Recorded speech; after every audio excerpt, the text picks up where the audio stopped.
Hello my dear viewers, welcome to my YouTube channel. जो माने 2025 मसीह special OTT परीक्षा देवाई जाऊँगी से वीडियो निश्चित भाव में इम्पोर्टाट रहिबो। आज आम आलोचना करवा जे child development and pedagogy CDP एवं जार की 30 नंबर आम परीक्षा आमर आसूची एवं परीक्षा आउ अल्प दिन रहा एवं परीक्षा रोज के ना यही मास 20 तारिख अर्थात 20 जुलाई। तेणु ऑलरेडी सेंटर मध्य डिक्लेयर हो गलानी 75,403 जन इन सर्विस टीचर परीक्षा दौरान। तेणु परीक्षा देवा पूर्व ए क्वेश्चन को निश्चित भाव में देखनी और जहाँकि परीक्षा निश्चित भाव में काम आसो।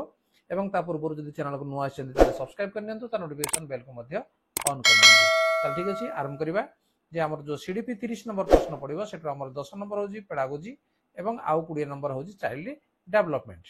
ताल देखी ना जे प्रश्न आमर कौन रही जे केउ मनोविज्ञानी द्वारा विकासर 4टी विशेषत्वर परिचय मिले।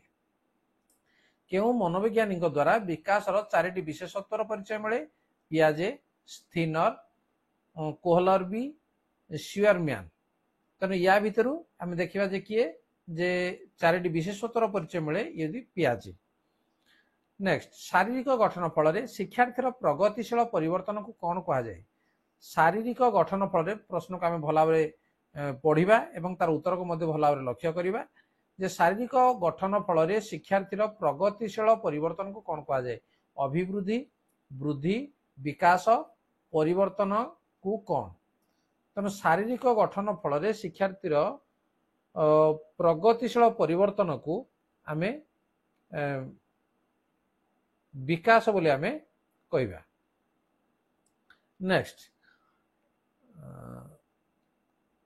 केउ मसीह सर्वप्रथम बुद्धि परीक्षण होइतिला? केउ मसीह सर्वप्रथम बुद्धि परीक्षण होइतिला? 1908, 1911, 1905, 1916। तेणु तार सठिक उत्तर हूँ केबे ना 1905 रे प्रथम बुद्धि परीक्षण होइतिला। नेक्स्ट, व्यक्तिगत पार्थक्य केउ कारण जोगु प्रभावित होइथाय? वंशगत कारण, व्यक्तिगत कारण, व्यक्तिर निर्दिष्ट दक्षता, उपरोक्त समस्त। तो यार सठिक उत्तर हो कौन जे उपरोक्त समस्त। व्यक्तिगत पार्थक्य यही सब कारण जो प्रभावित होता है। नेक्स्ट नंबर 5, निम्नोक्त मध्यरु केउटी अनाल ग्रंथि अंतर्भुक्त नुहे? अनाल ग्रंथि आड्रेनाल ग्रंथि, लाल ग्रंथि, पिट्यूटारी ग्रंथि, थायरॉइड ग्रंथि। तो या भितर सठिक उत्तर हो लाल ग्रंथि, ये अनाल ग्रंथि नुहे, अन्य गुड़िक अनाल ग्रंथि अटंती।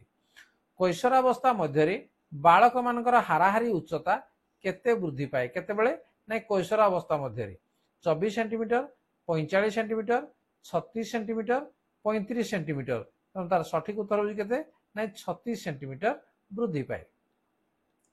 केउ मनोविज्ञानी कहिथिले शिक्षण प्रगतिशील पुनर्दलन युक्त व्यवहार ग्रहण प्रक्रिया? मैक्रिफ ओ यूरिन, स्कूनर, क्रॉबन्याक, कैवलिन।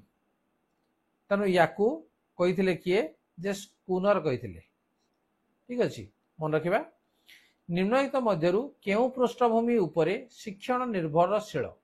केउ पृष्ठभूमि उपरे शिक्षण निर्भरशील? वंशगुण, परिवेश, आग्रह और अभिप्रेरणा, उपरोक्त समस्त। तेणु सबु गुड़िक ठीक अच्छे। तेणु या उपरे शिक्षण निर्भरशील। नेक्स्ट नंबर 9, ज्ञान संरचना पंथारे काहाकू शिक्षण स्थली भाव विवेचना करा जाए? ज्ञान संरचना पंथारे काहाकू शिक्षण स्थली भाव विवेचना करा जाए? शिक्षार्थीर चतुर्पार्श्व, शिक्षार्थी गृह परिवार, विद्यालय, सांगसाथी। तो ये हम कौन जे विद्यालय। ज्ञान संरचना बाद केउ शताब्दीर द्वितीय भागर अधिक आलोचित होइतिला? ज्ञान संरचनावाद है। ज्ञान संरचनावाद केउ शताब्दीर द्वितीय भाग में अधिक आलोचित होइतिला? विंश शताब्दी, एकविंश शताब्दी, ऊनविंश शताब्दी, सप्तदश शताब्दी। यार सठिक उत्तर हूँ कौन जे विंश शताब्दी। पर्यवेक्षण केतोटी सोपान अच्छी? मन रखा आम जे पर्यवेक्षण केतोटी सोपान अच्छी? 2, 3, 4, 5। जे पर्यवेक्षण 4टी सोपान रही। नेक्स्ट, अनुकरण केतोटी रूप परिदृष्ट? 2, 3, 4, 5। तेणु अनुकरण 3टी रूप परिदृष्ट। थर्नडाइक प्रजत्न प्रमाद शिक्षण परीक्षा केउ मानकु नै करिथिले? बिराड़ी मूषा, मूषा और साप, सिंपांजी और गरिला, बिराड़ी और माछ। तने किए नै बिराड़ी और मूषा को नै ये कौन करथिले परीक्षा करथिले। थर्नडाइक केतोटी शिक्षण नियम शिक्षा रे प्रयोग करा जाई परिबो? थर्नडाइक केतोटी शिक्षण नियम शिक्षा रे प्रयोग करा जाई परिबो? 2 3 4 5। तने तार सठिक उत्तर होजी कोन जे नै 3। भाषा शिक्षा और कौशल शिक्षा क्षेत्र में थर्नडाइकर केउ शिक्षण नियमटी अधिक तात्पर्यपूर्ण अटे? कोट्रे नै भाषा शिक्षा एवं आउट कौशल शिक्षा यही क्षेत्र में प्रस्तुति नियम, सादृश्य नियम, परिणाम नियम, अभ्यास नियम। ता सठिक उत्तर होजी अभ्यास नियम। नेक्स्ट 16 विद्यालय होची संस्कृति, ऐतिह्य, परंपरार धारक और बाहक। यह केउ शिक्षाविदींकर मत अटे? विद्यालय होची संस्कृति, ऐतिह्य और परंपरार धारक और बाहक। या कहले जॉन डुई, रूसे, पियाजे, अरविंद। तने याकू किए कहिथिले? जॉन डुई याकू कहिथिले। नेक्स्ट निम्नलिखित मध्यरु केउंटी दृष्टिबाधित पिलांकर लक्षण अटे? दृष्टिबाधित पिलांकर लक्षण अधिकांश समय आखि लाल रहे, आखि टोला गठन रे विकृत परिलक्षित होइथाय, अधिक समय पड़िले मुंड बिंधे, उपरोक्त समस्त। तेणु एगुटा हूँ उत्तर उपरोक्त समस्त। निम्नलिखित मध्यरु केउंटी श्रवण बाधित पिलांकर लक्षण नुहे? श्रवण बाधित पिलांकर लक्षण नुहे कोडा? वक्ता मुह को बारंबार अनाइबा ये तो लक्षण। बहु समय कान कुंडेबा ये मध्य हूँ आम लक्षण। कलापटार लेखा जाइथिबा अक्षर पढ़िबारे असुविधा, तेणु ये हूँ आमर नुहे। ठीक अच्छे अन्य ठारे और संकेत उपरे अधिक निर्भर करिबा ये मध्य, तेणु ये हूँ नुहे। नेक्स्ट निम्नलिखित मध्यरु केउंटी गणमाध्यम शिक्षण सामग्री अंतर्भुक्त? गणमाध्यम शिक्षण सामग्री अंतर्भुक्त video tape, radio, audio tape, flannel board. तेणु रेडियो ये हूँ गणमाध्यम शिक्षण सामग्री अंतर्भुक्त। नेक्स्ट 20 पाठ्यक्रम शब्दटीर पाठ्य शब्दर अर्थ है? पाठ्यक्रम शब्दटी पाठ्य शब्दर अर्थ है पठनीय, पठन उपयोगी, पाठ्यक्रम धारावाहिकता, उभय क ओ ख। हम कौन जे उभय क ओ ख अर्थात ये पठनीय एवं पठन उपयोगी, से पाठ्य शब्दर अर्थ। नेक्स्ट निम्नलिखित मध्यरु केउ मनोविज्ञानी मत प्राथमिक स्तर रे पिला माने मूर्ति स्तर रे बौद्धिक विकास होता है? एडलगार, पियाजे, जॉन डुई, रूसो। तो यार सठिक उत्तर होजी कोन नै पियाजे। नेक्स्ट अणबौद्धिक क्षेत्र विकासर मान निर्धारण पाई केते प्रकार कौशल व्यवहार करा जाय? अणबौद्धिक क्षेत्र विकासर मान निर्धारण पाई 2 3 4 5। तो ये हम कौन जे 3 प्रकार कौशल व्यवहार करा जाय। निम्नलिखित मध्यरु केउंटी पाठ्यक्रमर कर्म केंद्रिक नियम? पाठ्यक्रमर कर्म केंद्रिक नियम प्रकल्प कार्यावली, समस्या समाधान कार्यावली, गठनमूलक कार्यावली, उपरोक्त समस्त। तो ये मध्य हम जे सब गुड़िक एगुड़ा है कर्म केंद्रिक नियम। नेक्स्ट नंबर 24 शिक्षा क्षेत्र में मूल्यांकन किपरि होइथाय? परिमाणात्मक, गुणात्मक, उभय क ओ ख, उपरोक्त मध्यरु कोनोसीटी नुहे। यार सठिक उत्तर रहइबो किए जे उभय क ओ ख, परिमाणात्मक आउ गुणात्मक मध्य। शिक्षा क्षेत्र में मूल्यांकन एभଳି भाबरे हेइथाय। नेक्स्ट नंबर 25 टेप रेकर्डर केउ प्रकार सामग्री? टेप रेकर्डर्स दृश्य उपकरण, श्राव्य उपकरण, दृश्य श्राव्य उपकरण, क्रियाशील उपकरण। तो यार सठिक उत्तर रहइबो कोन जे ये हला श्राव्य उपकरण जेटा हमें सुनी पारू।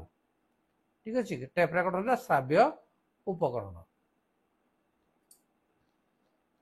नेक्स्ट नंबर 26 पिलाटी केते वर्ष परे वास्तविक धारणा ठारू अमूर्त चिंतन आड़को अग्रसर हुए? केते वर्ष परे?